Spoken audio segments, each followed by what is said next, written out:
Hi കൂട്ടുകാരെ, എൻ്റെ എല്ലാ പ്രിയപ്പെട്ട കൂട്ടുകാർക്കും പുതിയൊരു വീഡിയോയിലേക്ക് സ്വാഗതം. കേൾക്കുന്ന കഥകളൊക്കെ ഇഷ്ടപ്പെടുവാണെങ്കിൽ ലൈക്ക് ചെയ്യാൻ മറക്കല്ല കേട്ടോ. അപ്പോൾ കഥ തുടങ്ങിയാലോ. എൻ്റെ പേര് മായ. ഞാനാണെങ്കിൽ ഒരു ഇൻഷുറൻസ് കമ്പനിയിൽ ജോലി ചെയ്യുകയാണ്. ഇവിടെ ഞാൻ പറയുന്നത് എൻ്റെ തന്നെ കഥയാണ് കേട്ടോ. എൻ്റെ ജീവിതത്തിൽ നടക്കുന്ന തന്നെ കഥകൾ.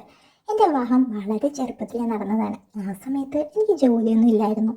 ആദ്യ നാളുകളിലൊക്കെ എനിക്കിതിനെപ്പറ്റി നല്ല അറിവൊന്നും ഇല്ലായിരുന്നു. എങ്കിലും എൻ്റെ ഭർത്താവ് എല്ലാ കാര്യങ്ങളും എന്നെ പറഞ്ഞ് അറിയിച്ച് എൻ്റെ എല്ലാ ഇഷ്ടങ്ങളും സാധിച്ചു തന്നിട്ടുണ്ട് കേട്ടോ.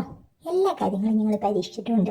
അതിലൊക്കെ എനിക്കും വളരെ ഇഷ്ടമായിരുന്നു. അതുകൊണ്ട് തന്നെ ജീവിതത്തിൽ ഞാൻ വളരെ സംതൃപ്തിയുമായിരുന്നു. എൻ്റെ ഇഷ്ടങ്ങളൊക്കെ എന്നും ചോദിച്ചറിഞ്ഞാണ് പുള്ളിക്കാര്യങ്ങൾ ചെയ്തിരുന്നത്. അതുപോലെ തന്നെ അതൊക്കെ കഴിഞ്ഞിട്ടേ പുള്ളിക്കാര്യം സാധിക്കാറുള്ളൂ. അതുകൊണ്ട് തന്നെ എനിക്ക് അങ്ങനെ പ്രത്യേകിച്ച് ഇഷ്ടങ്ങളൊന്നും ഉണ്ടായിരുന്നില്ല. എല്ലാം തന്നെ ഇഷ്ടമായിരുന്നു എന്ന് പറയാം. എങ്കിലും അങ്ങനെ ഒരു പ്രത്യേക കാര്യങ്ങളൊക്കെ ചെയ്യാൻ നിർബന്ധിക്കുന്നത് എനിക്ക് വലിയ താല്പര്യമില്ലായിരുന്നു. പക്ഷെ പുള്ളിക്ക് വേണ്ടി ഞാൻ അതും ചെയ്തു കൊടുക്കാറുണ്ട്, വായിലൊക്കെ. പിന്നെ ആളെ അത് നിർബന്ധിക്കാറൊന്നുമില്ല, എനിക്ക് ഇഷ്ടമല്ല എന്ന് കരുതിയിട്ട്. പക്ഷെ ഞാൻ ചെയ്തു കൊടുക്കും. ആൾക്കാണെങ്കിൽ അത്യാവശ്യം നല്ല വലിപ്പമൊക്കെ ഉണ്ട്. എനിക്കാണെങ്കിൽ ചില പ്രത്യേക കാര്യങ്ങൾ എനിക്ക് ചെയ്തു തരുന്നതും വലിയ കാര്യമാണ്. അത് പുള്ളിക്ക് അറിയുകയും ചെയ്യാം. അതുകൊണ്ട് സ്ഥിരമായി അതൊക്കെ ചെയ്തു തരികയും ചെയ്യും. പിന്നെ ആള് ഏറെക്കുറെ സമയങ്ങളിലൊക്കെ പുറത്തേക്കാണ് കളയാറുള്ളത്. അതുകൊണ്ട് എനിക്ക് വലിയ പ്രശ്നമൊന്നും തോന്നിയിട്ടില്ല. പിന്നെ ആൾ ജോലി ചെയ്യുന്നത് ഒരു IT കമ്പനിയിലാണ്. കൂടുതൽ ദിവസവും വീട്ടിലിരുന്ന് തന്നെയാണ് ജോലി. അങ്ങനെ 2-3 വർഷമൊക്കെ കഴിഞ്ഞപ്പോഴേക്കും ഞങ്ങൾക്കൊരു കുട്ടിയുണ്ടായി. പിന്നെ ഞങ്ങൾ സ്വന്തമായിട്ടൊരു വീട് വെച്ച് താമസമൊക്കെ മാറി. ആളുടെ മാത്രം ശമ്പളം വെച്ച് പുതിയ വീടിൻ്റെയും കാറിൻ്റെയൊക്കെ ലോണ് അടയ്ക്കാൻ പറ്റാതെയായി തുടങ്ങുകയും ചെയ്തു.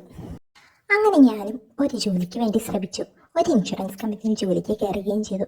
പക്ഷേ സ്വന്തം നാട്ടിൽ നിന്നും മാറി നിൽക്കേണ്ടി വന്നു എന്ന് പറയാം.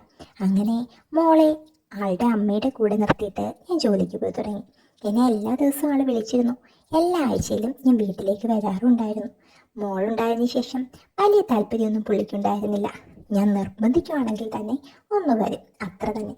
പക്ഷേ ആളുടെ ആണെങ്കിൽ പണ്ടത്തെ പോലെയല്ല. ഒന്ന് പൊയ്ക്കഴിഞ്ഞാൽ പിന്നെ ആണെങ്കിൽ മൈൻഡ് ചെയ്യാതെ അങ്ങ് പോവുകയും ചെയ്യും. ആ സമയത്ത് പിന്നെ എനിക്ക് എന്ത് ചെയ്യാൻ പറ്റും? സ്വയം തന്നെ ചെയ്തു കൊടുക്കും. എന്നിരുന്നാലും ഒരിക്കൽ പോലും ഞാൻ പരാതി പറയാൻ പോയിട്ടില്ല. കുറേയേറെ തന്നതല്ലേ, ഞാൻ സമാധാനിക്കും. എല്ലാ മാസങ്ങളിലും ടാർഗറ്റ് എത്തിയില്ലെങ്കിൽ അതും വലിയ പ്രോബ്ലം ആയിരുന്നു ഓഫീസിൽ. എന്തോ എൻ്റെ ഭാഗ്യത്തിന് എല്ലാ മാസവും ഞാൻ എങ്ങനെയെങ്കിലുമൊക്കെ എത്തിക്കാറുണ്ടായിരുന്നു. ഓഫീസിലുള്ള എല്ലാവർക്കും വലിയ കാര്യമൊക്കെ ആയിരുന്നു എന്നെ. എല്ലാ രീതിയിലും അവരെന്നെ ഹെൽപ്പ് ചെയ്യുകയും ചെയ്തിരുന്നു. അങ്ങനെ ഓഫീസിൽ പുതിയതായിട്ടൊരു സ്റ്റാഫ് വന്നു.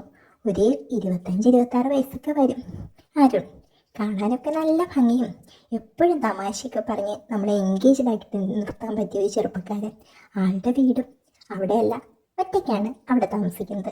ഒരേ സെഷൻ ആയതുകൊണ്ടും എന്നേക്കാൾ വളരെ കൂടുതൽ ഏജ് വ്യത്യാസമൊന്നും ഇല്ലാത്തത് കൊണ്ടും ഞങ്ങൾ പെട്ടെന്ന് തന്നെ കമ്പനിയായി.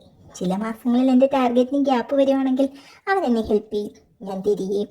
പിന്നെ വൈകി ഇറങ്ങുന്ന ദിവസങ്ങളിലൊക്കെ എന്നെ അവൻ തന്നെയാണ് ഹോസ്റ്റലിൽ ഇറക്കി വിടാറുള്ളത്, അവൻ്റെ വണ്ടിയിൽ.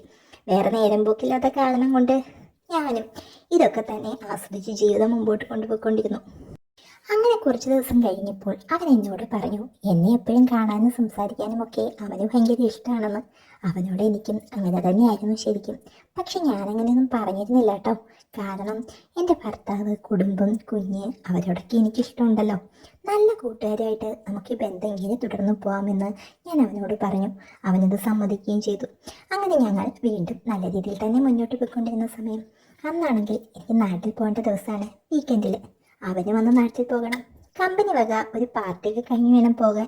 ആ പരിപാടി കഴിയാൻ വൈകിയ കാരണം ഞങ്ങൾ ഒരുമിച്ച് തന്നെ പോകാൻ തീരുമാനിച്ചു. അവനാണെങ്കിൽ 2 പെഗ്ഗൊക്കെ കഴിച്ചിട്ടുമുണ്ട്. ഞങ്ങളൊരു 10 മണി കഴിഞ്ഞപ്പോഴേക്കും രാത്രി പുറപ്പെട്ടു. അവിടെ നിന്നും അത്യാവശ്യം നല്ല ദൂരമുണ്ട്. ഒരു 100 കിലോമീറ്റർ കൂടുതലാണ് എൻ്റെ വീട്. അതിലും മുൻപാണ് അവൻ്റെ വീട്. പോരുന്ന വഴിയിലൊക്കെ ഞങ്ങൾ കുറേ സംസാരിച്ചിരുന്നു. അങ്ങനെ അവൻ എൻ്റെ വീടിൻ്റെ അവിടെ ഇറക്കി വിടുന്ന സമയത്ത് എന്നെ ബലമായി ഒന്ന് അടുപ്പിച്ച് ഒന്ന് ചുംബിച്ചു.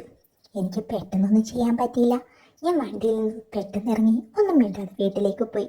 അവൻ എന്നോട് കുറേ സോറിയൊക്കെ പറഞ്ഞിട്ടും ഞാനൊന്നും തിരിഞ്ഞു പോലും നോക്കാതെയും കേൾക്കാതെയും വീട്ടിലേക്ക് കയറിപ്പോയി. അടുത്ത ദിവസം അവനെന്നെ കുറേ തവണ വിളിച്ചു ഫോണിൽ. എങ്കിലും ഞാൻ കോൾ എടുക്കാനോ അവൻ്റെ മെസ്സേജുകൾക്കൊന്നും റിപ്ലൈ കൊടുക്കാനോ പോയില്ല. എനിക്ക് ശരിക്കും ആകെ ഷോക്കായിരുന്നു. അന്ന് രാത്രി പതിവില്ലാതെ തന്നെ എൻ്റെ ഭർത്താവിന് എന്തോ ഒരു താല്പര്യം പോലെ ആളാണെങ്കിൽ പതിയെ എൻ്റെ അടുത്തേക്ക് വന്ന് ആ തട്ടിക്കൂട്ടൽ കണ്ടപ്പോഴേ എനിക്ക് കാര്യം മനസ്സിലായി. പക്ഷേ ഞാൻ ആഗ്രഹിച്ചതും ഞാൻ മനസ്സിൽ കരുതിയതും അരുണിനെ പോലെയാണ്. എനിക്കെന്തോ ഒരു പ്രത്യേക രസമാണെന്ന് തോന്നിയത്. അതുകൊണ്ട് തന്നെ എനിക്ക് പെട്ടെന്നായിരുന്നു എല്ലാം കഴിഞ്ഞത്. പിന്നെ തിരിച്ച് ഓഫീസിലേക്ക് ചെന്ന ദിവസം അവൻ എൻ്റെ പിന്നാലെ കുറേ നടന്ന് എന്തൊക്കെയോ പറയുന്നുണ്ടായിരുന്നു. അന്നത്തെ ഒരു മദ്യത്തിൻ്റെ പുറത്തൊക്കെയാണെന്ന് കുറേ പറഞ്ഞു. ഞാൻ പിന്നെ ക്ഷമിച്ചു. കുറേ കഴിഞ്ഞാൽ പിന്നെ എന്താ ചെയ്യുക, എനിക്കാണെങ്കിൽ അവൻ്റെ സമീപം ഇഷ്ടവുമാണ്. പിന്നെ മോശം രീതിയിലൊന്നും എന്നോട് പെരുമാറിയതും ഇല്ലല്ലോ. ഞങ്ങൾ വീണ്ടും സംസാരവും ചാറ്റിങ്ങും ഒക്കെ തുടങ്ങി. ഒരു ദിവസം അങ്ങനെ ചാറ്റ് ചെയ്തുകൊണ്ടിരിക്കെ ഇടയിൽ അവൻ എന്നോട് ചോദിച്ചു എങ്ങനെയാണ് ജീവിതമൊക്കെ എന്ന്. അപ്പോൾ ഞാൻ പറഞ്ഞ് ഞാൻ ഹാപ്പിയാണ്, എൻ്റെ ഭർത്താവ് ഹാപ്പിയാണ്, അതുപോലെ. അവനൊന്ന് ചിരിക്കുന്ന സ്മൈൽ മാത്രമാണ് അയച്ചത്. പിന്നെ ഒരു ദിവസം അവൻ എന്നോട് പറഞ്ഞു അന്ന് എന്നെ ചുംബിച്ചതിന് ശേഷം അവൻ അവൻ്റെ ഭാര്യയുമായൊക്കെ കാര്യങ്ങൾ ചെയ്യുമ്പോൾ എന്നെയാണ് ഓർമ്മ വരുന്നതെന്നും ഓർക്കുന്നതും എന്നെയാണ്, അതവന് ഇഷ്ടമാണെന്നും ഒക്കെ. എനിക്കും അങ്ങനെ തോന്നിയ കാര്യം ഞാനെന്തോ അവനോട് പറഞ്ഞും പോയി. എന്നിട്ട് ഞങ്ങൾ പരസ്പരം ചിരിച്ചു.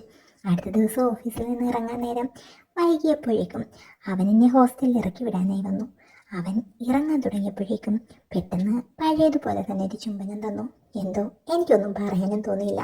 ഞാൻ ചിരിക്കുകയേ ചെയ്തുള്ളൂ. പിന്നീടുള്ള എല്ലാ ദിവസവും അവനത് ആവർത്തിച്ചു കൊണ്ടിരുന്നു.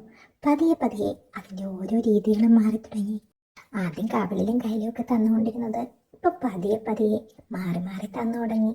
ശരിക്കും എനിക്കത് ഇഷ്ടപ്പെട്ടു തുടങ്ങിയിരുന്നു. അതുകൊണ്ട് തന്നെ ഞങ്ങൾ കാറിൽ അവസരം കിട്ടിയാൽ നന്നായിട്ട് ചെയ്തു തുടങ്ങി. പിന്നെ പിന്നെ അവൻ പതിയെ എന്നെ തൊട്ടും തുടങ്ങി. അങ്ങനെ ഒരു അവസരത്തിൽ ഞാനും അത് ശരിക്കും ഇഷ്ടപ്പെട്ടു തുടങ്ങി. നാട്ടിലേക്ക് വരുന്ന ദിവസം വണ്ടി ഒതുക്കി ഒരു സൈഡിലേക്കിട്ട് ഞങ്ങൾ കുറേ നേരം അങ്ങനെ ഇരുന്നു. അവനാണെങ്കിൽ എൻ്റെ ശരീരത്തെ എവിടേക്കോ തൊടുന്നുണ്ടായിരുന്നു. പതിയെ അവൻ്റെ അമർത്തലുകളിലും ഒക്കെ ഞാൻ ആകെ വീണുപോയെന്ന് പറയാം. പിന്നെ അവൻ എന്താ ചെയ്യുന്നതെന്ന് അറിയാത്ത രീതിയിൽ ഞാൻ അങ്ങനെ വേറൊരു ലോകത്തിരിക്കുന്നത് പോലെ ഇരുന്ന് കൊടുത്തു. അവൻ എന്തൊക്കെയോ ചെയ്യുന്നുണ്ടായിരുന്നു എന്ന് എനിക്ക് മനസ്സിലായി. എൻ്റെ ശ്വാസഗതി വർദ്ധിക്കുന്നുണ്ടായിരുന്നു. പതിയെ പതിയെ നല്ല രീതിയിൽ നനവും തുടങ്ങി. എനിക്കാണെങ്കിൽ എന്തോ പോലെയൊക്കെ തോന്നി. ഭർത്താവല്ലാതെ ആദ്യമായിട്ടാണല്ലോ, അതും ഒരു പയ്യൻ. ഒരേ പ്രായമല്ല എങ്കിലും അടുത്ത പ്രായവുമാണ്. എന്നാലും ആകെ മനസ്സിൽ എന്തൊക്കെയോ ചിന്തിച്ചു. പക്ഷെ എനിക്ക് വേണ്ടാന്ന് വെക്കാനും തോന്നിയില്ല. അവൻ കാര്യം സാധിക്കാനുള്ള ഒരുക്കത്തിലാണ്. എനിക്കാണെങ്കിൽ ഭർത്താവല്ലാതെ പെട്ടെന്നുള്ള ഈ ഒരു സ്പർശനം കൊണ്ട് പെട്ടെന്ന് തന്നെ എല്ലാം കഴിയുകയും ചെയ്തു. പിന്നെ എന്നും ഓഫീസിൽ നിന്ന് ഇറങ്ങിയാലും അതുപോലെ എവിടെയെങ്കിലുമൊക്കെ തരം കിട്ടിയാലും ഇത് തന്നെയായിരുന്നു ഞങ്ങളുടെ പരിപാടി. ശരിക്കും ഇതൊരു പതിവായി. ഞാനും അവനും ഇത് ആസ്വദിക്കുന്നുണ്ടായിരുന്നു. ഒരു ദിവസം ഞങ്ങൾ കാറിൽ ഇങ്ങനെ ചെയ്തുകൊണ്ടിരുന്ന സമയത്ത് അവൻ്റെ കൈ പതിയെ ഒന്നമർത്തി പലവട്ടം എവിടേക്കോ തൊടാനവൻ നോക്കിയിരുന്നു. പക്ഷേ അതുമാത്രം ഇത്ര നാൾ ഞാൻ സമ്മതിച്ചിരുന്നില്ല. അന്നത്തെ ഒരു മൂഡിൽ ഞാൻ ഒന്നും എതിര് പറഞ്ഞതുമില്ല. എല്ലാം അങ്ങനെ സ്ഥിരമായി നടക്കാറുണ്ടായിരുന്നു. പലവട്ടം അവൻ താമസിക്കുന്ന സ്ഥലത്തേക്ക് എന്നെ വിളിച്ചിരുന്നു. പക്ഷേ എന്തോ എനിക്ക് അങ്ങോട്ട് പോകാനൊരു പേടിയായിരുന്നു. ഒരു ദിവസം കാറിൽ വെച്ച് അവൻ കട്ടായം പറഞ്ഞു എനിക്കൊന്ന് കാണണമെന്ന്. ആദ്യം സമ്മതിച്ചില്ല. പിന്നെ കുറേ വട്ടം നിർബന്ധിച്ചപ്പോൾ ഞാൻ പതിയെ വഴങ്ങിക്കൊടുത്തു. അങ്ങനെ അവൻ്റെ മുൻപിൽ ഞാൻ എന്തോ പോലെ ആകെപ്പാടെ വല്ലാതെയായിരുന്നു എനിക്ക്. എന്തോ പ്രായത്തിൽ കവിഞ്ഞ അല്ലെങ്കിൽ പ്രായത്തിൽ ചെറിയതായിട്ടുള്ള ഒരു ചെറുക്കൻ്റെ മുമ്പിൽ എന്താണോ എന്തോ. പക്ഷേ എനിക്ക് ഒട്ടും തന്നെ പറ്റുന്നില്ലായിരുന്നു. ആ സമയത്ത് എന്നെ ഞെട്ടിച്ചുകൊണ്ടായിരുന്നു അവൻ്റെ പ്രവർത്തികൾ. എന്തൊക്കെയോ ചെയ്തു. ഒരിക്കലും എൻ്റെ ഭർത്താവ് ചെയ്ത് തന്നിട്ടില്ലാത്ത രീതിയിൽ എനിക്കാണെങ്കിൽ ഒരു തരത്തിലും ഇതുവരെ കിട്ടിയിട്ടില്ലാത്തതായതുകൊണ്ട് തന്നെ തടയാനും പറ്റിയില്ല. കാറിനകമാണെന്നൊന്നും ഞാൻ ശ്രദ്ധിച്ചില്ല. എൻ്റെ ഉള്ളിൽ നിന്നും എന്തൊക്കെയോ ശബ്ദങ്ങൾ പുറത്തു വന്നു. അന്ന് വരെ ഞാൻ കൊടുക്കാതിരുന്ന എല്ലാ കാര്യങ്ങളും ഞാൻ അന്ന് അവന് കൊടുത്തു. എനിക്കും അവനും അതൊരു വല്ലാത്ത അനുഭവമായിരുന്നു.